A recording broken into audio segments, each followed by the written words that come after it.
வணக்கம்ங்க. இன்னைக்கு நம்ம காப்பியாஸ் வில்லேஜ் கிச்சன் சேனலில் நாம் பார்க்க போகிறது பூரண கொழுக்கட்டை தான். விநாயகர் சதுர்த்தி ஸ்பெஷல்.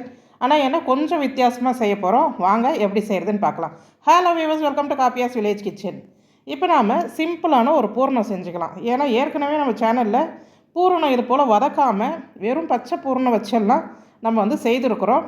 அதனால் இதையும் நம்ம வெறும் வெல்லம் தேங்காய் வச்சு எல்லாரும் போல் ஒரு சிம்பிளான பூர்ணம் செஞ்சிட போகிறோம். நான் ஒரு அரை கப்புக்கு கொஞ்சம் கூடுதலாக அச்சு வெல்லம் எடுத்துக்கிட்டேன். இதில் எந்த தூசியும் இருக்காது, இனிப்பும் கொஞ்சம் கூடுதலாக இருக்கும். நல்லா வெல்லம் கரைஞ்சதும் பாருங்கள், அரை கப்பு கொஞ்சம் கூடுதலாக எடுத்தேன். ஒரு 2 ஸ்பூன் தண்ணி தான் சேர்த்தேன். அது நல்லா கரைஞ்சதும் 1 கப் அளவுக்கு ஃப்ரெஷ்ஷான தேங்காய், நல்லா ஃப்ரெஷ்ஷாக துருவின தேங்காய் எடுத்துக்கிட்டேன் நான்.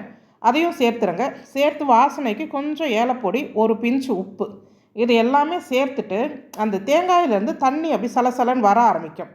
அதனால் அந்த தேங்காயிலேருந்து வர தண்ணி கொஞ்சம் அந்த சலசலப்பு நீங்கிற வரைக்கும் நாம் கிண்ட வேண்டியது இருக்கும். இல்லை நீங்கள் ரொம்ப நேரம் அது கட்டியாகலை, சலசலப்பு தெரியுதுன்னு கிண்டிக்கிட்டே இருந்தீங்கன்னா ஜவ்வு மிட்டாய் மாதிரி ஆகிடுங்க, கமரக்கட்டு மாதிரி ஆகிடும். அதனால் கொஞ்சம் அந்த தலைன்னு இருக்கும்போதே நம்ம ஸ்டவ்வை அணைச்சி பூர்ணத்தை தனியாக எடுத்து வச்சிடணும். ரொம்ப நேரம் நாம் அதை வதக்கி ஃபுல்லாக கட்டியாகிற வரை வெயிட் பண்ணக்கூடாது. அவ்வளோதாங்க. இதை எடுத்து வச்சுட்டு ஆறிட்டால் நம்மளுக்கு உருண்டை பிடிக்க வந்துடும். இப்போ நான் கொஞ்சம் தண்ணி சூடு பண்ணிக்கிறேன் மாவு பிசைகிறதுக்காக. இந்த தண்ணி கொதித்து வரணும்னு கிடையாது, ஆனால் நல்லா சூடாயிடணும், அவ்வளோதான். இப்போ நான் எடுக்கிறது ராகி மாவு. மெஷரிங் கப்பில் பார்த்தீங்கன்னா இது அரை கப் அளவுக்கு.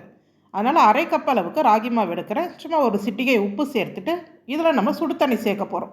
ராகி மாவு பிசைகிறதுக்கு நல்லா சூடாக இருக்கணும் தண்ணி. கொதி தண்ணி அப்படின்னு இல்லை, நல்லா சூடு இருக்கணும். அப்படி தண்ணி சேர்த்து பிசைஞ்சால் தான் அந்த சாஃப்ட்னஸ் கிடைக்கும்.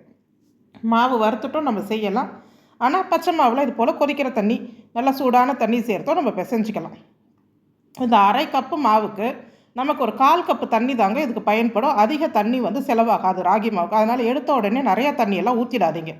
கடைசியாக சும்மா ஒரு 1/4 ஸ்பூன் அளவுக்கு நெய் சேர்த்து அப்படி பிசைஞ்சிடுங்க, அந்த ஒரு சாஃப்ட்னஸ்க்காக.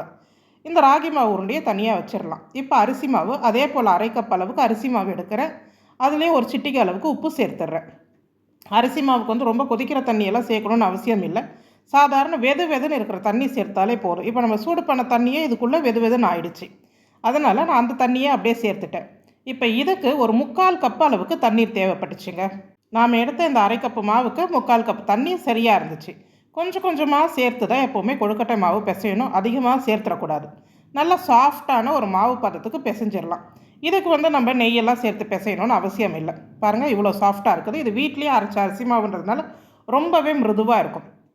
நீங்கள் கடையிலே கொழுக்கட்டை மாவு கிடச்சதுன்னா அதையும் இது போல் பிசைஞ்சிக்கலாம். இப்போ இதை தனியாக அரிசி மாவு கொழுக்கட்டை, தனியாக ராகி மாவு கொழுக்கட்டை பூரணம் சேர்த்து செய்கிறத நம்ம காப்பியாஸ் வில்லேஜ் கிச்சன் சேனலில் நான் ஏற்கனவே போட்டிருக்கிறேன். வேறு விதமான புடி கொழுக்கட்டைகளும் போட்டிருக்கிறோம். அதனால் இன்றைக்கி கொஞ்சம் வித்தியாசமாக, என் பையன் அடிக்கடி கொஞ்சம் டிஃப்ரெண்ட்டாக செய்யலாமான்னுவான். அதனால் இன்றைக்கி நானும் அவனுக்காக கொஞ்சம் டிஃப்ரெண்ட்டாக ட்ரை பண்ணேன். வெளியில் அரிசி மாவு ரிங்கு ரெடி பண்ணிவிட்டு உள்ளே ராகி மாவு. ஏன்னா வெளியில் நம்ம ராகி மாவு வச்சோன்னா அது ஒரு மாதிரி வெடிப்பு வரும். அது அரிசி மாவு வச்சோன்னா கொஞ்சம் நல்லா இருக்கும். சும்மா கொஞ்சம் டிஃப்ரெண்ட்டாக செய்யலாம் ட்ரை பண்ணது தான். அதனால் அதையே நான் இன்றைக்கி வீடியோவும் போட்டுட்டேன். வாழை இலையில் வச்சு இது போல் பிடிச்சிருங்க. கொஞ்சம் வித்தியாசமாக பார்க்க ஒரு கலர்ஃபுல்லாக நல்லாவும் இருக்கும். அந்த ரெண்டோடைய டேஸ்ட்டு சேரும் போது இன்னுமே நல்லா இருந்துச்சு. வெறும் ராகி மாவு சாப்பிடும் போது கூட நமக்கு கொஞ்சம் அந்த ஒரு ஹார்ட்னஸ் தெரியும். ரொம்ப சாஃப்டாக இருக்குன்னு சொல்ல முடியாது. ஆறி போயிடுச்சுன்னா அந்த ஹார்ட்னஸ் தெரியும். அதே இது போல் செய்யும் போது அது ஆறி போனால் கூடமே சாப்பிட்றதுக்கு நல்லா இருந்துச்சு.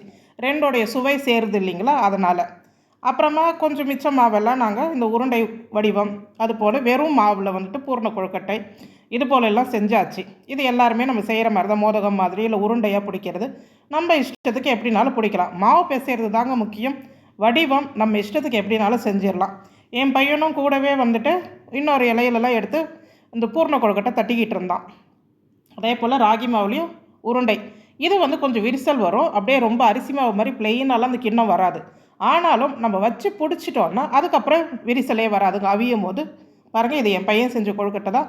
நல்லா அது போல் மெலிசாக இலையில் அவனும் தட்டி பூர்ணம் வச்சு அவனும் செஞ்சுட்டான். இது போல் பண்டிகை நாட்களில் இல்லை நம்ம இது போல் செய்யும் போது பிள்ளைகளையும் நம்ம என்கேஜ் பண்ணும்போது அவங்களுக்கும் பிடிக்கும். மேலும் அதை நம்ம அவிச்சு எடுத்து அவங்க செய்ததை நாம் விரும்பி அதை சாப்பிடும் போது அவங்க ரொம்ப ஹாப்பியாக ஃபீல் பண்ணுவாங்க. எங்கள் வீட்டில் அது நடக்கும் எப்போவுமே. அதனால் என் பையன் நிறையா விஷயம் அது போல் என் கூடவே செய்வான். இப்போ பாருங்கள், தண்ணி நல்லா கொதிக்க விட்டாச்சு. இட்லி பானையில் இல்லை ஸ்டீமரில் நல்லா கொதி வந்ததுக்கப்புறமா தான் வைக்கணும். வச்சுட்டு கண்டிப்பாக ஒரு 15 நிமிஷம் வேகணும். ஏன்னா ராகி மாவெல்லாம் நம்ம இதில் சேர்த்துருக்குறோம் இல்லைங்களா, ஒரு 15 நிமிஷம் கண்டிப்பாக வேக விடுங்க. ஒரு சுவையான ராகி அரிசி மாவு கொழுக்கட்டை ஒரு வித்தியாசமான ஒரு டெக்ஸ்சரில் செய்திருக்கிறோம். உங்களுக்கும் பிடிச்சிருந்தா நீங்களும் இது போல் செஞ்சு உங்கள் பிள்ளைகளுக்கு கொடுங்க. கொஞ்சம் கலர்ஃபுல்லாக கொஞ்சம் டிசைனாக அது போல் இருந்தால் பிள்ளைகளும் வந்து அதை விரும்பி சாப்பிடுவாங்க. நல்லாவே சாஃப்டாக இருந்தது. அந்த ராகி மாவோடைய அந்த ஹார்ட்னஸ் தெரியாமல் அரிசி மாவு ரொம்ப சாஃப்டாக இருந்ததுனால சாப்பிட்றதுக்கும் ரொம்ப சுவையை தெரிஞ்சுது. இது போல் நம்ம கொஞ்சம் வித்தியாசமாக வேறு ஏதாவது நம்ம சிறுதானியங்கள் அது போல் நம்ம கலந்து செய்யலாம். உங்களுக்கு இந்த ராகி அரிசி கொழுக்கட்டை பிடிச்சிருந்ததுன்னா நம்ம காப்பியாஸ் வில்லேஜ் கிச்சன் சேனலுக்கு ஒரு லைக் பண்ணுங்கள். நன்றி.